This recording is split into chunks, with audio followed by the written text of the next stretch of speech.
Hello and welcome to everyone in VV education services Bhopal. आज हम इस क्लास में एमबीए फर्स्ट सेमेस्टर में इंटरनेशनल बिजनेस इन्वायरमेंट सब्जेक्ट की फर्स्ट यूनिट का जो टॉपिक दिया हुआ है ग्लोबलाइजेशन एंड इंडियन इकोनॉमी, मतलब वैश्वीकरण और भारतीय अर्थव्यवस्था, इसके बारे में डिस्क्राइब करेंगे। सबसे पहले हम देखेंगे कि ग्लोबलाइजेशन क्या होता है, उसके बाद हम देखेंगे इंडियन इकोनॉमी क्या होता है। तो एग्जाम्पल के साथ और इसकी जो मीनिंग दी हुई है इसके साथ में हम अपनी क्लास को स्टार्ट करते हैं। सबसे पहले हम यहाँ पर जो ग्लोबलाइजेशन है उसके बारे में डिस्क्राइब करेंगे, इसकी मीनिंग को स्टार्ट करते हैं। Globalization is the process through which different countries of the world become interconnected through trade, investment, technology, information and culture, due to which the whole world become a global market। देखो, जो globalisation है ऐसी process है जिसके माध्यम से, जिसके through, मतलब यहाँ पर जो डिफरेंट कंट्रीज है, जो मतलब वर्ल्ड की डिफरेंट कंट्रीज है, दुनिया में बहुत सारी कंट्री है, ठीक है। तो दुनिया के जो विभिन्न देश हैं, अलग अलग देश है, वहाँ का जो ट्रेड है, मतलब जो व्यापार है, इन्वेस्टमेंट है, जो टेक्नोलॉजी है, जो इंफॉर्मेशन है, जो कल्चर है, इन सब के माध्यम से जो डिफरेंट कंट्रीज है उनको आपस में कनेक्ट करना या जोड़ना, या इन सब के माध्यम से जो कंट्रीज है आपस में जुड़ जाती है, जिससे क्या होता है कि जो पूरी दुनिया है, जो वर्ल्ड है, एक ग्लोबल मार्केट बन जाता है। इसी को ग्लोबलाइजेशन कहा जाता है, ठीक। मतलब जो ग्लोबलाइजेशन है एक ऐसी प्रोसेस है जिसके माध्यम से जो वर्ल्ड में डिफरेंट कंट्रीज है वो आपस में एक दूसरे से जुड़ जाती है, तो इसी को कहते हैं ग्लोबलाइजेशन। जब एक देश की कंपनियां जो प्रोडक्शन है या जो सेवाएं हैं, जो सर्विसेज है, दूसरे देशों तक आसानी से पहुंच जाए, उसी को ग्लोबलाइजेशन कहते हैं, ठीक। आगे देखते हैं इसका एग्जाम्पल।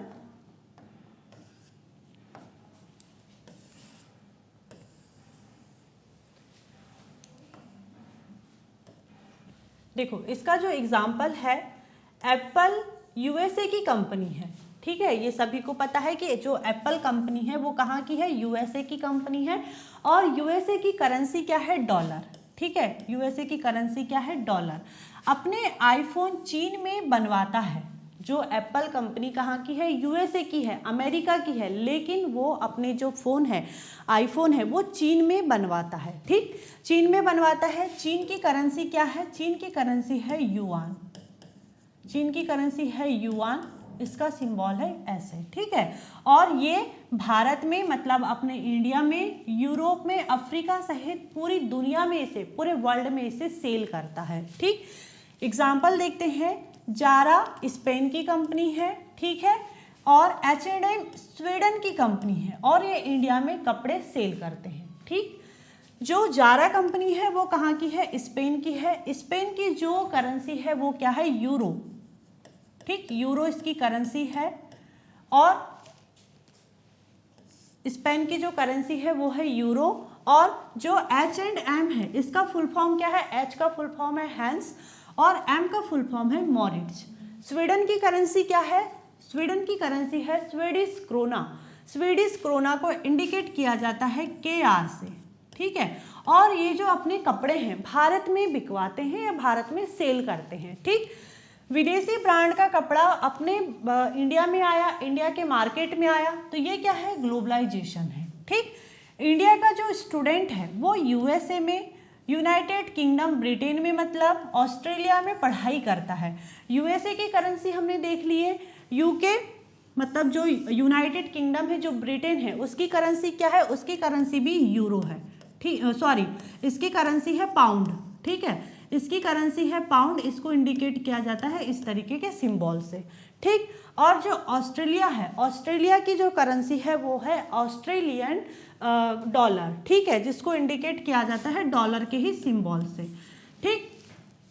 देशों के बीच में क्या हुआ, जो एजुकेशन है उसका एक्सचेंज हुआ, इसी को क्या कहते हैं, ग्लोबलाइजेशन कहते हैं। भारत का व्यक्ति विदेशी क्लाइंट के लिए ऑनलाइन काम करता है और डॉलर में पैसे कमाता है, ठीक। ग्लोबलाइजेशन का सिंपल सा मतलब यही है कि दुनिया को एक बाजार और एक परिवार बनाना, ठीक, इसी को ग्लोबलाइजेशन कहा जाता है। जैसे स्पेन के जो कपड़े हैं, स्वीडन के जो कपड़े हैं वो अपने इंडिया में आ रहे हैं, अपने इंडिया का स्टूडेंट अब्रॉड में जाकर के पढ़ाई कर रहा है, तो ये सब ग्लोबलाइजेशन के एग्जाम्पल है और ये सारी चीज़ें ग्लोबलाइजेशन के कारण ही पॉसिबल है। ठीक, आगे देखते हैं। देखो, अब हम यहाँ पर समझेंगे कि इंडियन इकोनॉमी क्या होती है, मतलब जो भारतीय अर्थव्यवस्था है उसके बारे में हम यहाँ पर डिस्कस करते हैं। अभी हमने क्या देखे, अभी हमने यहाँ पर डिस्कस किए थे जो ग्लोबलाइजेशन था। अब हम यहाँ पर देखेंगे कि इंडियन इकोनॉमी क्या होती है। इसको भी जो इसकी डेफिनेशन है, डेफिनेशन से स्टार्ट करते हैं। देखो, जो इसकी डेफिनेशन है, Indian economy is the system under which all economy activities related to production, distribution, exchange and consumption are conduct in India.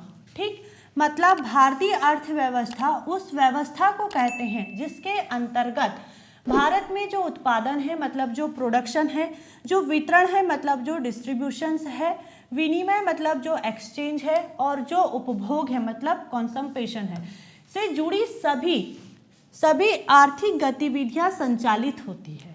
ठीक, भारत में लोग क्या पैदा करते हैं, जैसे अपने इंडिया में गेहूं है, चावल है, चाय है, ये बहुत ज़्यादा होती है। ठीक, बहुत ज़्यादा होती है। कैसे बेचते हैं, खरीदते हैं उसको, और कैसे उसका उपभोग करते हैं, इन्हीं सभी प्रक्रियाओं का कुल रूप ही भारतीय अर्थव्यवस्था कहलाता है। ठीक, मतलब अपने इंडिया में जो भी मतलब यहाँ पर जैसे गेहूं है, चावल है, चाय है, जो भी यहाँ पर मतलब उग रहा है, पैदा हो रहा है, अब इनको हम कैसे बेचते हैं, कैसे खरीदते हैं, तो इनसे हम मतलब इंडिया कितना पैसा कमाता है, कि इंडिया कितना पैसा अर्न करता है, उसी को हम यहाँ पर कहेंगे कि ये भारतीय अर्थव्यवस्था है। ठीक,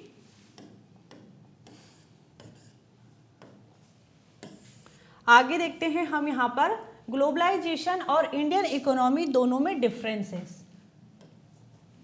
डिफरेंसेस देखते हैं। किस बेसिस पर देखेंगे, सबसे पहले हम देखेंगे मीनिंग के बेसिस पर। तो ग्लोबलाइजेशन क्या होता है, देश की अर्थव्यवस्थाओं को आपस में जोड़ने की प्रक्रिया, देश की अर्थव्यवस्थाओं को आपस में जोड़ने की प्रक्रिया, मतलब जो डिफरेंट कंट्रीज है वहाँ की जो इकोनॉमी है उसको एक दूसरे से कनेक्ट करना ग्लोबलाइजेशन है। लेकिन इंडियन इकोनॉमी क्या है, भारत की अपनी आर्थिक व्यवस्था, इसमें अकेले इंडिया की ही जो इकोनॉमी है उसके बारे में बात की जाती है, तो इसीलिए इसे इंडियन इकोनॉमी भी कहा जाता है। स्कोप क्या है ग्लोबलाइजेशन का, पूरी दुनिया से रिलेटेड है। जो ग्लोबलाइजेशन है वो पूरी दुनिया से रिलेटेड है, और इंडियन इकोनॉमी सिर्फ इंडिया से रिलेटेड है, ये सिर्फ इंडिया तक ही सीमित रहती है, लिमिटेड रहती है। नेचर क्या है इसका, ये एक प्रोसेस है। ग्लोबलाइजेशन क्या है, एक प्रोसेस है, और जो इंडियन इकोनॉमी है वो एक सिस्टम है। ठीक है, एक सिस्टम है। ऑब्जेक्टिव क्या है ग्लोबलाइजेशन का, जो बिजनेस है, कैपिटल है, टेक्नोलॉजी है, उनका फ्री फ्लो करना, मतलब मुक्त प्रवाह करना। और इंडियन इकोनॉमी का ऑब्जेक्टिव क्या है, जो अपनी कंट्री है, कंट्री की जो इकोनॉमिक डेवलपमेंट है और जो एम्प्लॉयमेंट है उस पर ध्यान दिया जाता है। ट्रेड मतलब जो व्यापार है वो कैसा है, ग्लोबलाइजेशन इंटरनेशनल ट्रेड पर जोर देता है, मतलब इंटरनेशनल बिजनेस पर ये इसका जो है फोकस रहता है, कह सकते हैं। और जो यहाँ पर इंडियन इकोनॉमी है, डोमेस्टिक मतलब जो घरेलू, और जो अंतर्राष्ट्रीय है मतलब जो अंतर्राष्ट्रीय ट्रेड है और जो डोमेस्टिक ट्रेड है, दोनों पर इसका फोकस रहता है इंडियन इकोनॉमी का। लेकिन जो ग्लोबलाइजेशन है, ग्लोबलाइजेशन का सिर्फ फोकस रहता है इंटरनेशनल ट्रेड पर। ठीक, तो ये कुछ बेसिक डिफरेंसेस थे दोनों में। आगे देखते हैं और कुछ डिफरेंसेस इसमें। देखो, कंट्रोल कम सरकारी नियंत्रण, जो ग्लोबलाइजेशन है उसमें गवर्नमेंट का कम कंट्रोल होता है, लेकिन जो इंडियन इकोनॉमी है उसमें गवर्नमेंट का बिल्कुल इम्पॉर्टेंट रोल प्ले रहता है, और बिल्कुल यहाँ पर स्ट्रिक्ट कंट्रोल किया जाता है। ठीक, कैपिटल फ्लो, जो यहाँ पर ग्लोबलाइजेशन है ये क्या करता है, जो विदेशी निवेश है उसको यहाँ पर बढ़ावा देता है, और जो यहाँ पर इंडियन इकोनॉमी है वो डोमेस्टिक और जो विदेशी जो अब्रॉड का इन्वेस्टमेंट है दोनों पर ये यहाँ पर फोकस करता है। एग्जाम्पल देखते हैं, विदेशी कंपनियों का भारत में आना, जैसे अमेजॉन है, एप्पल है, टेस्ला है, माइक्रोसॉफ्ट है, ऐसी बहुत सारी कंपनी है जो अपने भारत में आई है, तो ये क्या है, ग्लोबलाइजेशन है। और इंडियन इकोनॉमी भारत में जो कृषि है, उद्योग है, सेवा क्षेत्र है, मतलब जो यहाँ पे फार्मिंग होती है, इंडस्ट्री है, जो सर्विस सेक्टर है, वो अपने इंडिया में ही यहाँ पर काम करते हैं। ठीक है, तो ये क्या है, इंडियन इकोनॉमी और ग्लोबलाइजेशन में कुछ बेसिक डिफरेंसेस। आगे देखते हैं इसको।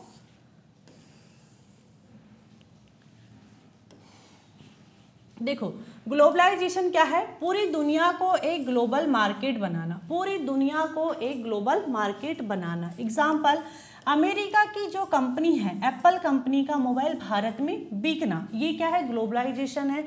इंडियन इकोनॉमी क्या है, भारत के अंदर होने वाली सभी आर्थिक गतिविधियां, जैसे भारत में जो किसान है गेहूं उगाता है और देश में ही बेचता है, तो ये क्या है, इंडियन इकोनॉमी है। ग्लोबलाइजेशन दुनिया की अर्थव्यवस्थाओं को जोड़ने की प्रक्रिया है, जबकि इंडियन इकोनॉमी भारत की अपनी आर्थिक व्यवस्था है। ये दोनों में बेसिक डिफरेंसेस था। ग्लोबलाइजेशन को भी हमने अच्छे से समझे, इंडियन इकोनॉमी को भी हमने यहाँ पर अच्छे से समझे। लेकिन अब हम यहाँ पर डिस्कस करते हैं कि जो अपनी इंडियन इकोनॉमी है,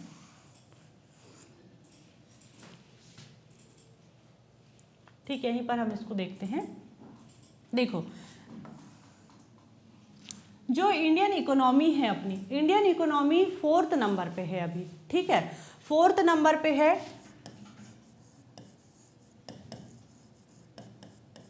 4th नंबर पे है 4.51 ट्रिलियन जीडीपी के साथ में, ट्रिलियन डॉलर जीडीपी के साथ में। ठीक, तो फर्स्ट नंबर पे कौन है, फर्स्ट नंबर पे है यूएसए, मतलब अमेरिका। ठीक, अमेरिका जिसकी यहाँ पर जो जीडीपी अभी कितनी है, इसकी जीडीपी है 31.82 समथिंग, एज इतनी ही कुछ है। ठीक है, ट्रिलियन जीडीपी के साथ में ये फर्स्ट नंबर पे है। ठीक, आगे देखते हैं। फिर सेकंड नंबर पे कौन है, सेकंड नंबर पर है चीन, चाइना इसकी जो अभी मतलब यहाँ पर जीडीपी है इसकी 20.65 ट्रिलियन के साथ में इसकी जीडीपी अभी सेकंड नंबर पे है। फिर है जर्मनी थर्ड नंबर पर है। जर्मनी है 5.33 ट्रिलियन जीडीपी के साथ में तीसरे नंबर पर है। और अपना जो इंडिया है 4.51 ट्रिलियन डॉलर जीडीपी के साथ में 4th नंबर पे है। ठीक, लेकिन यहाँ पर देखो, जो ये इंडिया की जो जीडीपी है, इसने क्या काम किया, जो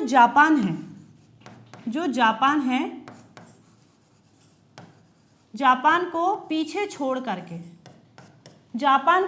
छोड़ करके इंडिया 4th नंबर पर आया है। ठीक है, जापान को पीछे छोड़ करके जो इंडिया है वो 4th नंबर पर आया है। पहले 4th नंबर पे कौन था, जापान था, अब कौन है, इंडिया है।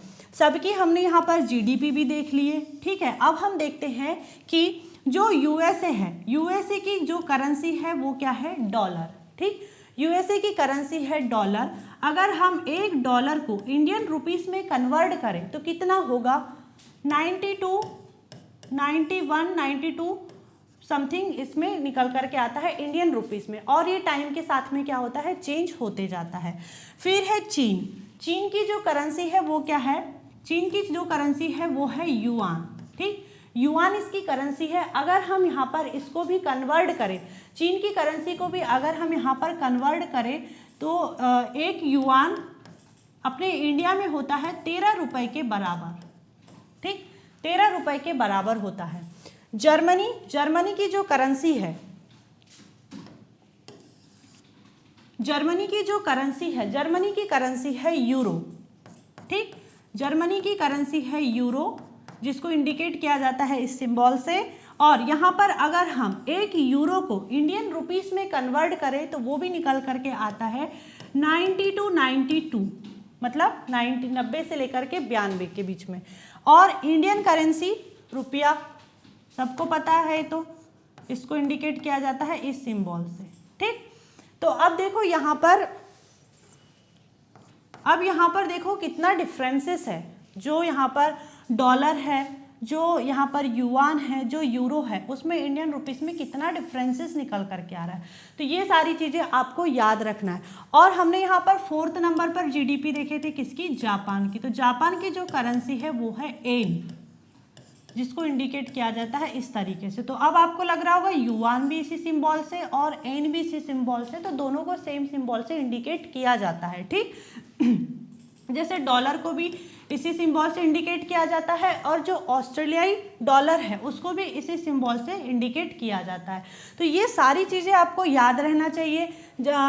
अपना जो इंडियन इकोनॉमी है कौन से नंबर पे है, फर्स्ट कौन है, सेकंड कौन है, थर्ड कौन है, फोर्थ कौन है। अगर इंडिया 4th पर आया है तो किसको पीछे छोड़ करके आया है, किसकी जीडीपी क्या है, किसकी करेंसी क्या है, किसकी करेंसी का सिंबल क्या है, इंडियन रुपीस में कन्वर्ट करने पर क्या निकल करके आता है, ये सारी बेसिक चीज़ें यहाँ पर पता रहना चाहिए। तो क्या होगा, ये सारी चीज़ें एग्जाम में बहुत हेल्पफुल होगी, ठीक। तो आज का जो हमारा टॉपिक था, आज का हमारा टॉपिक होता है यहीं पर and. I hope this topic is clear and thank you for watching this video.